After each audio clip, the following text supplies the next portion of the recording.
Hi everyone and welcome to the farm. I'm really glad you could join me today. These are fenugreek seeds that I am pulverizing into a powder because I'm going to make an infusion from these and some carrot seed oil and a bit of pumpkin seed oil. Infuse this on low heat overnight and then create my Divinity spheres.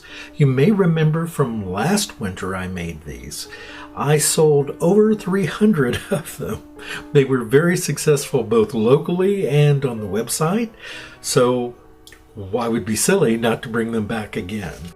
But one suggestion I would have would be to keep these in the refrigerator when you're not, keep out one that you're going to be using, and I'll show you how that's used in this video, but put the others away. Put them in your refrigerator. I would suggest actually putting this bag inside either a Tupperware or other type of plastic container, or in a plastic Ziploc bag, something that will just keep odors from absorbing into it. This has just so many wonderful oils and butters in it, and I've improved upon my previous formula by adding a few other things like sea buckthorn oil. There is a tiny bit of neem in this, not enough for you to smell. I was very careful with this formulation. But vitamin E, there is, well, I'm going to put on the screen all the different wonderful things that are in here. But what I want to express more than anything else to you is that these are made for you. And what do I mean by that? Well, I use these personally on my hair. I love using these this time of the year as a leave-in moisturizer. And they work really well in my dry hair. Now, if you had oily hair, obviously this probably wouldn't be a great use for you. But fenugreek, is so wonderful for your hair.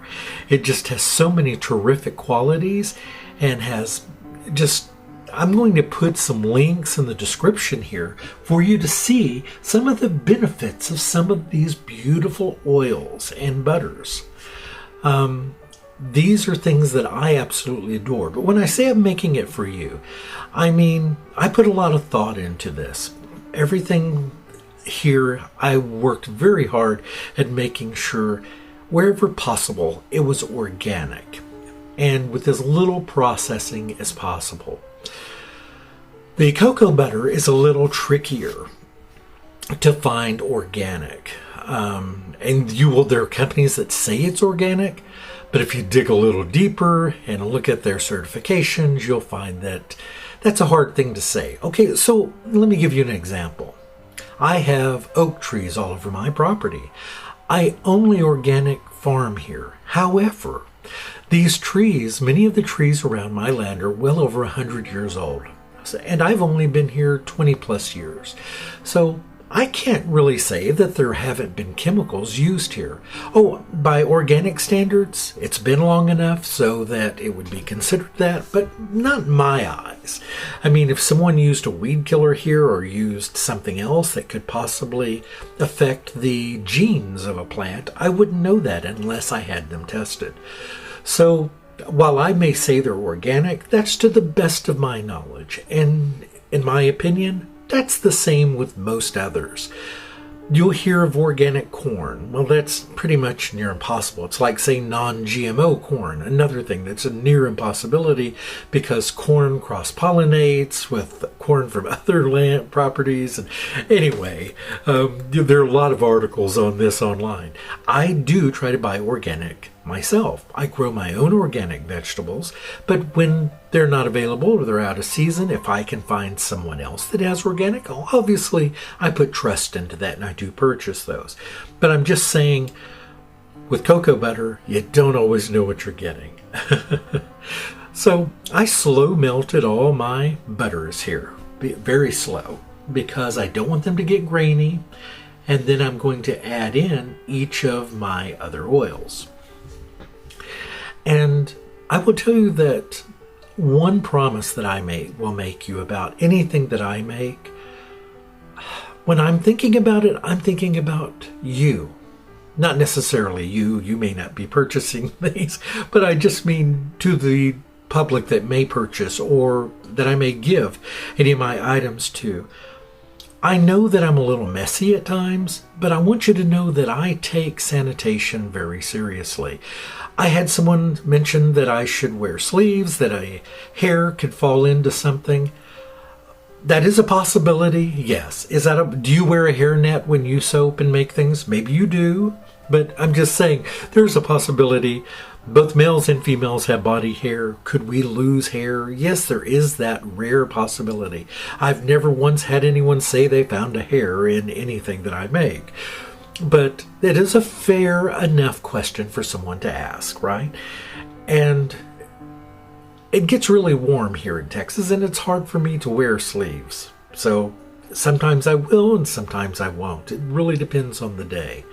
But I try to keep everything sanitary as I can. Even these little ice trays that I use to make these spheres in.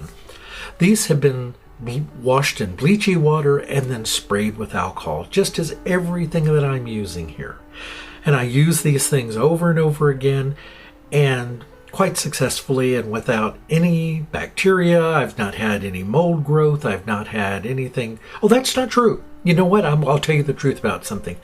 I made a lotion for someone local here. Thank goodness they never picked it up. But this was way back. Now, I grew up making soaps, and my mother did make lotions and creams and things, but I didn't, and I didn't really pay that much attention, and I tried to follow a recipe, and I left out any kind of preservative, which you can do if you're not using water. But to truly call it lotion, it has to have water in it, right? Or if you're adding any organics to it, like aloe vera, you should use some type of preservative. And I didn't do this, but I had bleached everything. I took very good care of everything.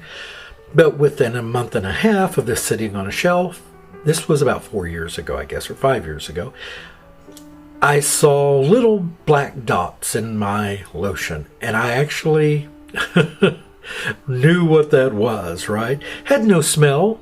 And you could probably rub it on your skin and you wouldn't even know that it was there. But I knew it was there. And that is one of the mistakes I think that a lot of people make, is that they think they don't want to use anything with preservatives. Well, it depends on what you're using, right? If you're using a lotion and someone tells you it doesn't have a preservative, I would be very careful. Now, there are some folks that there are a few natural preservatives. Is it Lewicidal, I believe it's called, which is made from radishes. It is a type of preservative, but it is not a broad spectrum preservative. You have to remember there are a lot of things that we have to protect from. We have to protect from bacterial growth, from mold, from fungus, from yeast. There are a lot of different things that you may not think of that can happen in water-based products, or even oil-based in some cases. There's rancidity, right? That's why I use vitamin E in this and pretty much anything else that I make that is oil-based. You want something in there to help prevent rancidity. And of course, you all know this if you're makers already. I'm preaching to the converted. I guess I only bring this up because someone had brought it up to me about the hair thing, and it just made me think that maybe I should share with you, the tabletop that I use here. You all know that I have a wood table that I made myself. But on top of this, I actually put recently, several months back, and you may notice it. Why is it black? Because it's slate. It is a solid sheet of very heavy. This sheet that's laying on top of my table weighs over 100 pounds. It's very difficult to get up here. It was difficult for me to move it. It's difficult to slide or move on the table, which is why I like it. It is stationary. It's easy to clean, and it is solid. It's not going anywhere. And I really like that about it. But also, it is really easy to keep clean. It is easy to sanitize. And wood is very forgiving of a lot of things. But it was getting more and more difficult to clean. I was having to wax it more and more often. And it was starting to get stains from things like clay, like red clay, really stains it. turmeric really was staining the wood. And I can clean all that out, but it was just becoming more work. I do soaping as a joy, not as a chore. So when it started adding chores on, well, it just got a little tiring. So I tried to give that up. And I know my videos have been a little sporadic lately, not quite as regular as usual. A lot of that has been because I haven't been well. I won't go into a lot of detail. That's not necessary at this time, but I haven't been feeling 100%. And I'm hoping to be feeling better soon, but I'll just leave it at that for now. Work has been really better. I'm not working as many hours, but I'm more tired actually lately, and so I'm resting more. Well, I shouldn't say resting more. I'm trying to rest more. But anyway, I am taking care of myself. But this is my joy. Doing this is something I love, and I won't stop doing it. Now, obviously, if it got to the point where it was making me sick or something, I would stop doing it. But this doesn't make me sick. This makes me healthy. Soaping, making lotions, making products like this are very therapeutic for me. I love it. And there's not much that I enjoy more than doing this. And these are a lot of fun. They really are. They're easy for you to use if you do get these. They store really easy in their fridge, in the little bag. They're individually wrapped. You just pull out one when you want to use it. I'll leave one of these out for 4 or 5 days and use it. I roll it. I'll show you here in a moment how I use it. And then I wrap it right back in the paper. Or you could drop this in a tin container. You could squish it down if you wanted and put it inside. You can do with it whatever you wish. But it's just sort of an individual serving. Somebody had actually made a request last year of something like this. They didn't like the idea of solid body bars because, well, things collected on them over days and weeks and months, and they wanted something smaller and easier to use, and this idea came to me. And you could do these in anything. I've done these in candy shapes like little flowers and different things like that, and it works just fine. So just something for you to consider. Now, as far as using them, there's nothing to it. You put it between your hands. I just roll it lightly. Don't squish it too much because they will squish. Get a little of the oil on your hands and then simply massage it in.